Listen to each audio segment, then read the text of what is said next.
Hello everyone, good evening, welcome to a new mini blog. তো আমরা আজকে যাচ্ছি শ্রীরামপুর জুডিওতে। তো আমরা এখন চলে এসেছি রিষড়া স্টেশন। আর স্টেশনে এসেই আমার খিদে লেগে গেছে, তাই আমি একটা নিয়ে নিয়েছি চিপস। এটা খেতে খেতেই চলে এসেছে আমাদের ট্রেন। তো আমরা চলে এসেছি এখন জুডিওতে। আমি ফার্স্ট টাইম জুডিওতে এলাম, তো আমি এখানকার কালেকশান নিয়ে ভীষণ এক্সাইটেড ছিলাম। কালেকশানগুলো যে খুব ভালো সেরকম না, মোটামুটি লেগেছে আমার। তবে প্রাইসটা আমার একটু বেশি লেগেছে অন্যান্য জায়গার থেকে। তবে যেই সমস্ত কালেকশানগুলো আছে বেশ ট্রেন্ডি।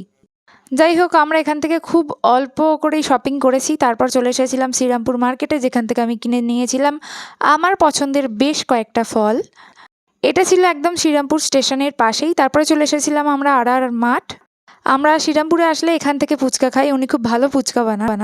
আর এদিকে দেখো, কিন্তু মণ্ডপ তৈরির প্রস্তুতি চলছে। তোমরা কেউ বলতে পারবে এখানে এবছর কী মণ্ডপ তৈরি হচ্ছে? দেখা হচ্ছে, চলো নেক্সট মিনি ব্লগে।